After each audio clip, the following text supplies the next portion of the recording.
Good morning. As Kim was saying, we're kind of continuing with our series this morning. That's the Spirit. If you're here last week, or maybe you've listened to on YouTube, Ruth looked at the spirit of holiness and learning. She used the analogy, didn't she, about learning to climb out of the nest, to get involved, to speak up, and to make a difference, and to know that in all of that, God has got us. Okay, that reassurance. And so this morning, we're going to take a closer look at the spirit of service. Now, this word, service, it's one of those words that just seems to permeate all and many different sort of aspects of our lives together. Here's just a few of them. So we talk about our church service, and here we are, okay? A place of worship, a place of celebration, of laughter and tears. You know, it's such an important place, isn't it, for us to come together. And then something I think most of us value and cherish, even with all the problems that it faces, because we know that deep down that everyone should have access to decent health care, our national health service. And the many thousands of people around the world listening to the world service, you know, to reconnect. And then serving the government and ultimately us, our civil service. And I couldn't resist this picture at the bottom in the left-hand corner there. It's a train service, okay, from London to Edinburgh that's been named by LNER, okay, wait for it, as the Flying Swifty. Okay, for those of you that know, it's to celebrate the first UK concert this weekend of Taylor Swift's Eras tour, which is starting up in Edinburgh. And yes, it is fully booked from London's King's Cross. And my eldest son, Josh, dutifully escorted his fiancée, Jo, who is a confirmed Swiftie, to the concert last night, not on the train though. And we haven't heard anything back from them, but I'm assuming they had a great night. I don't think Taylor Swift is Joshua's scene really, but there you go. And of course, if you're a Wimbledon fan, you'll be getting plenty of tennis services at the start of next month, weather permitting, of course. Probably not from this guy though, because I think Federer's resigned, he's retired, hasn't he? So this idea of service, I think it's something that's deeply woven into our shared or our corporate kind of lives together. And what it means to live in community and to give and to receive. And not just at an individual level, but I think, you know, something much more pervasive about how we live together well. I'm sure most of you recognize this picture taken at the Monday drop-in, which I know a number of people, many of whom are here this morning, have faithfully supported and serving, to just be there for others, to take the time to listen, maybe offer practical help. And I guess I could have used a picture, if I'd have had them, but I didn't, of any one of the many different groups that are here at St. John's that faithfully serve others here and in the wider community. And yeah, we're not naive enough to think that there aren't forces pulling us in another direction, which is, just about looking inwardly, about simply focusing on my life, on myself. But for most of us, we know that that's not how we were made to live. It kind of rings hollow pretty quick. And I think whether you profess to have a Christian faith or not, there's something deep within all of us that recognizes that resonates within our spirit of just how important and valuable a life well lived in the service of others actually is. We couldn't really, could we, talk about the spirit of service this morning without mentioning the commemoration events that have happened this week to mark the 80th anniversary of D-Day. And I don't know about you, but I just thought it was so good to see how it was the veterans that were on the front row, if you watched any of the ceremony, okay? And all the dignitaries were all behind them in the audience. There's something right about that, isn't it? And it's absolutely right that we recognize the bravery and the sacrifice of those who served and those who died to liberate France and Europe. And as terrible and as appalling, I mean truly appalling as war is, there is something deeply, deeply moving and spiritually uplifting about the sacrifice and the selfless acts of those who served, many of whom who gave their lives for people that they would never meet.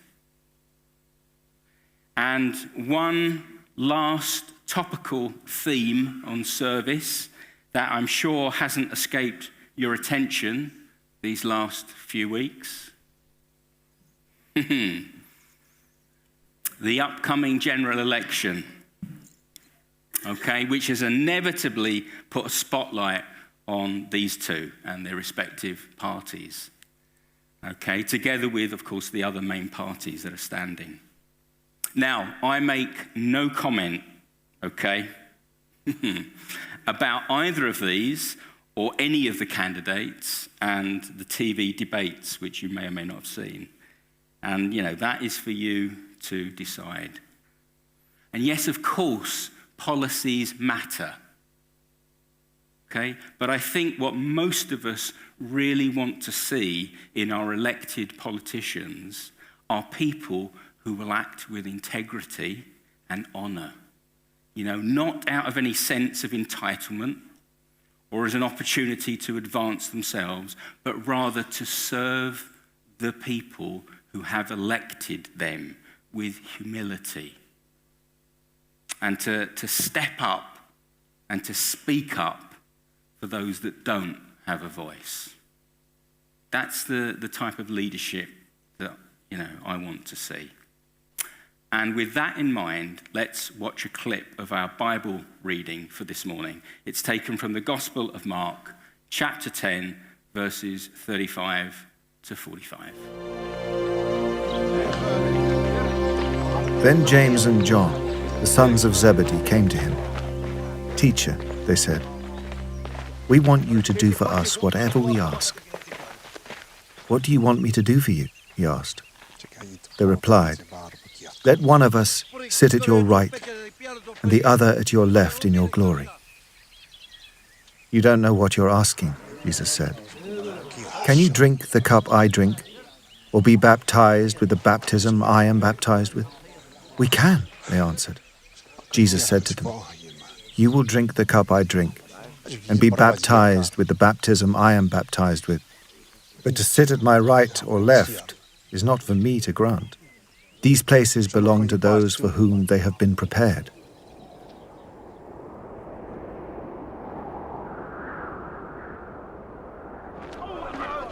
When the 10 heard about this, they became indignant with James and John.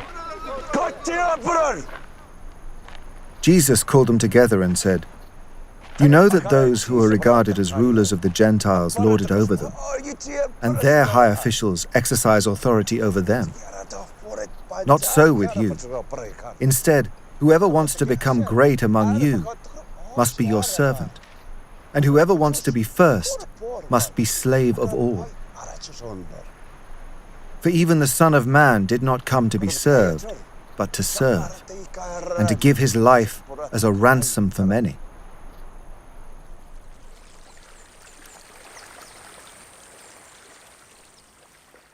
Jesus is going up to Jerusalem.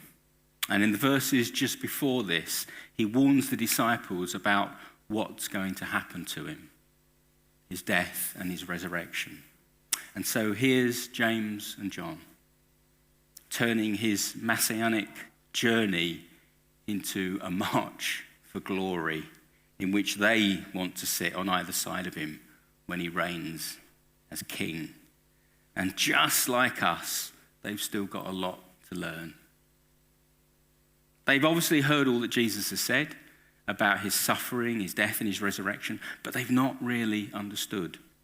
Yes, we hear what you're saying, Jesus. It's going to be tough, but in the end, we're going to come out on top. But the cross isn't just something to be got through on the way to a happy ending.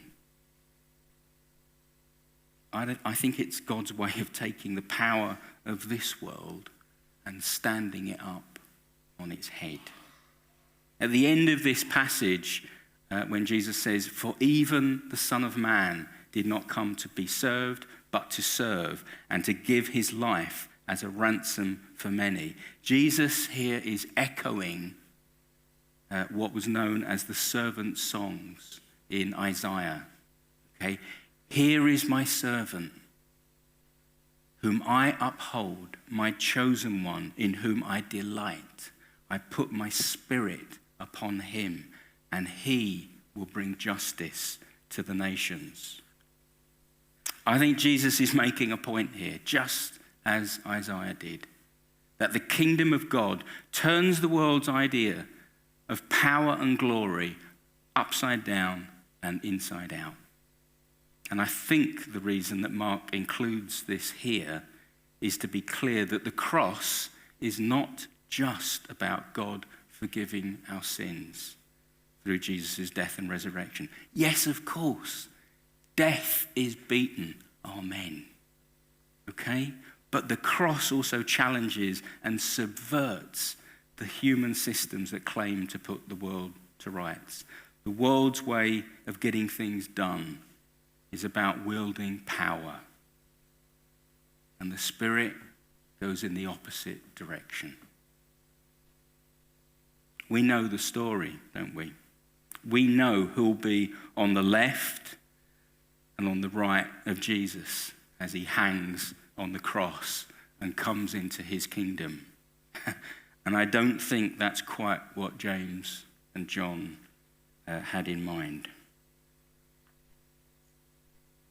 The Spirit leads us downwards. And in a culture that's obsessed with upward mobility and success, I don't think in some ways it's a message I don't think it's a message that has much traction. But the Spirit leads us downwards, to the bottom, to the place of humility, to the position and to the posture of service. Because that is where the Spirit is able, like water, to flow. And Jesus' whole life reflects this way of living. And it's profoundly different, isn't it, to the enduring image of God as someone far off in the distance, high above on a white cloud, kind of looking down on us.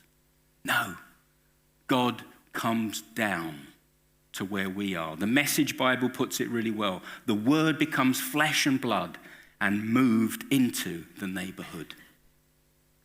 And whilst we're racing to get to the head of the table, just like James and John, Jesus shocks everyone, taking the role of a servant, washing his disciples' feet. And whilst they're pushing and squeezing to get into the inner circle, Jesus scandalously walks out into the margins and hangs out with the outcasts and the outsiders. And whilst we're struggling to get more stuff, Jesus shocks everyone by pouring out everything that he is and everything he has. The wind can be blowing, but if your sail isn't up, you won't go far. The Spirit of God is as we've been seeing over these last few weeks, is moving. The aliveness of the Spirit is all around us, and our willingness to move with the Spirit, to let the Spirit fill our lives and to flow through us in acts of love and joy and peace and patience and kindness and generosity and faithfulness and gentleness and self-control, as Paul describes the fruits of the Spirit in Galatians. For that to happen, we have to let go, don't we, of what we thought the world was all about and allow the Spirit to truly come alive in us in acts of love and service. I'm guessing most of us here remember what got to be called the Miracle on the Hudson. Yeah? 2009, it's a few years ago. It made the front page news and inspired millions of people around the world. On the 15th of January 2009, US Airways flight 1549 crashed into the Hudson River minutes after takeoff from New York City's LaGuardia Airport after being crippled by a collision with a flock of birds. The plane was carrying 155 passengers, and miraculously, all the passengers and crew members survived. The pilot, this is him, Chesley Sullenberger, known as Sully, and his co-pilot, Jeffrey Skiles, became national heroes, praised for their kind of level-headedness and professionalism and skill in landing relatively safely onto the Hudson. And I wonder, how many of you have seen the film Sully? Yeah? Yeah? Okay, with Tom Hanks. So to make this a little more real, more than just me telling you what happened, and in some ways, more importantly, what happened afterwards, okay? We're going to see a short clip from the film bringing together the events of that afternoon. Now, here's the disclaimer, I should say. If you are of a nervous disposition, or you are flying soon, and I am, yeah, you might want to sort of just duck out at this point for it's only a couple of minutes, okay? And maybe just hang out in the foyer for a bit, you know. Anyway, no takers? Okay. Okay, buckle up.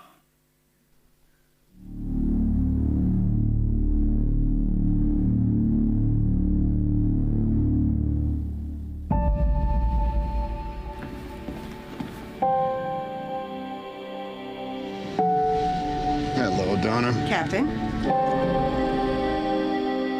Altimeter is verified. 3023. 3023.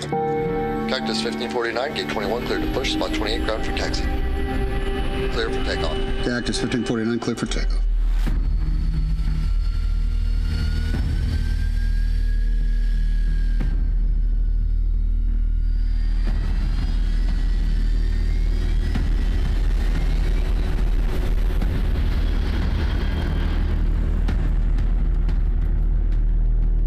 I'll never get over how beautiful it is up here. Life's easier in the air. Yes, it is.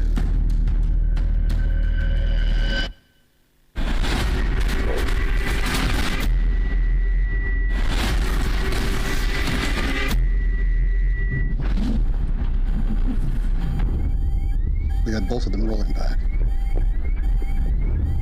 Double check your seatbelts, please. Ignition start. My aircraft. Your aircraft.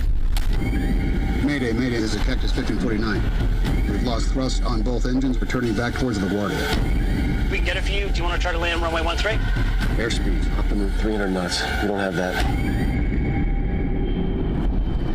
We may end up in the Hudson. I have an emergency. I got an A320 diving for the river. If you can, you got runway 29 available at Newark. I don't think we can make any runway. Thrust levers confirm idle. Idle.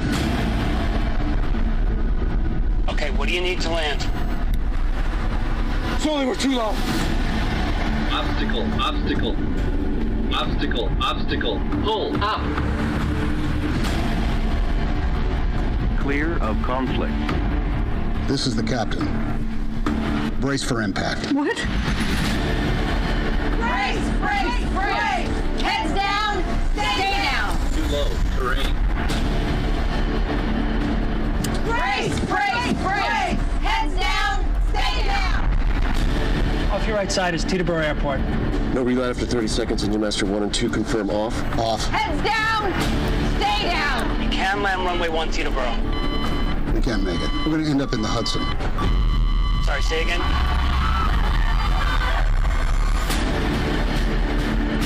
Radar contact lost. All right, let's put the flaps out. Flaps out. Come on, talk to me. Too low. Terrain. Too low. Terrain. Too low. Terrain. 150 knots. Going down! Going down! Terrain. Pull up. Pull up. Pull up. Pull up.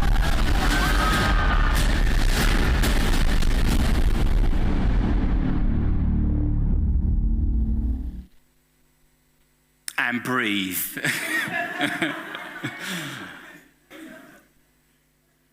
Hopefully, that will never, ever any of us will have to face a situation like that. What's interesting about what happened on that day after the plane hit the water is not just the bravery of the captain, Sully, and his crew. I mean, can you just imagine how cold, this was January, okay, in New York, how cold that water was as it rushed in. Sully went up and down the aisle of that listing plane as it was going down twice to make sure that everybody got out safely before he left. But it wasn't just him. Fellow passengers, strangers to one another, were willing to risk their own lives to help others around them. Ordinary people, just like you and me, in extraordinary circumstances. One passenger recalled that although she was soaked and shivering from being in the freezing water, she stayed back to help one of the flight attendants who had suffered a very deep gash in her leg and was bleeding heavily. The most amazing thing that she said was that she didn't see anyone pushing or shoving, just people helping, people showing compassion, lifting children and even a baby to get them off the plane first. How's that for a practical example of the spirit of service? You know, when we work directly for the good of others, that is when we open ourselves and act in a spirit of service beyond ourselves, I think it's then that we get to glimpse something of the heart of God and our meaning and our purpose and what it means to be created in the image of God. And that deepens in ways that reward us then beyond measure. The Bible describes the Spirit with stunningly beautiful and vivid imagery about the Spirit. In Genesis, God hovers over the primal waters like wind. I know Ruth was talking about that, like a bird circling last week. And creation emerges out of the chaos. And the Spirit breathes. It brings breath, the ruach of God that Matt was talking about, breathing life into us. And in Exodus, the Spirit appears as fire in the burning bush, beckoning Moses, and then again as a pillar of cloud and fire, leading his people to freedom. And then centuries later, John the Baptist enters the scene and starts immersing people in water, washed clean of their old life and marked with a new spirit. And when John baptizes Jesus, people see the Spirit descending on him like a dove. And Jesus starts his mission by turning water into wine, a new wine infused with joy at a wedding banquet. And later Jesus promises those who trust and follow him that they will experience living waters rising up within them. These are all, aren't they, really powerful and vivid images of the movement of the Spirit. At the heart of Jesus' life and message was this good news. The Spirit of God, the Spirit of what it means to be truly alive in wind and breath and fire and cloud and water and wine, and in a dove, a symbol of peace and renewal and hope. The Spirit is on the move, looking for opportunities. And that gives us a choice. How willing are we to really let go? To drink that new wine? To feel those living waters bubbling up within us? Or is it easier to stay put? To play it safe? I'd like to finish by reading a short section to you from a book by an author called Brian McLaren. I've mentioned him before. It's called We Make the Road by Walking. And it's a book really about spiritual formation. If you listen to the Spirit, here is what will happen to you. You'll be at a party and you'll notice on one side of the room all the beautiful people laughing and having fun together. And in the far corner, you'll notice someone who is alone, feeling awkward, not knowing anyone. And the Spirit will draw you to that person. And you may very well become the bridge that connects the outsider to the insiders. And in making that connection, both will be better off. Here's what will happen to you if you listen to the Spirit. You will realize that someone is angry at you or resentful towards you. You'll hear that someone has spread false rumors about you or worked behind your back to harm you. And everything in you will want to write them off or to get back at them. But the Spirit will draw you towards them in humility. I have a problem and I need your help, you will say. There may be some tension or distance between us, and I want to close that gap and be sure that things between us are good. And they may be too angry or insecure to respond to you well. But whatever happens, know this is the Spirit at work in you.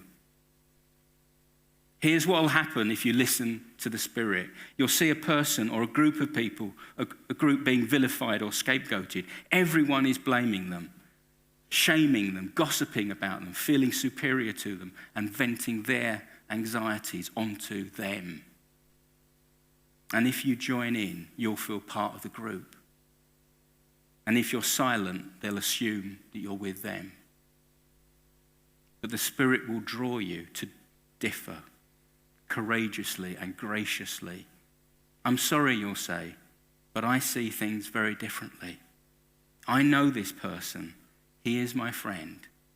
She is a good person. And they are human beings just like us.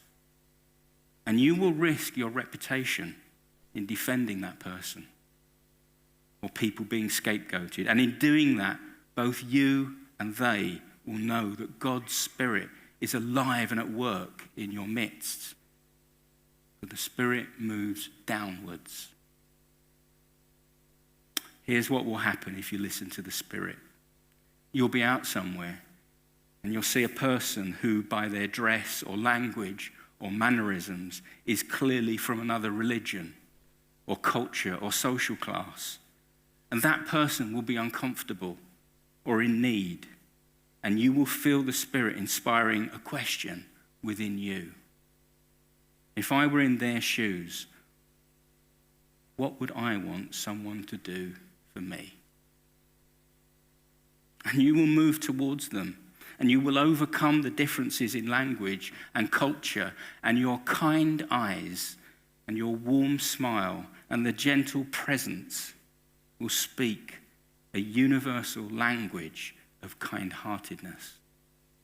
And in that moment, they will feel that God is real. For God's Spirit is alive.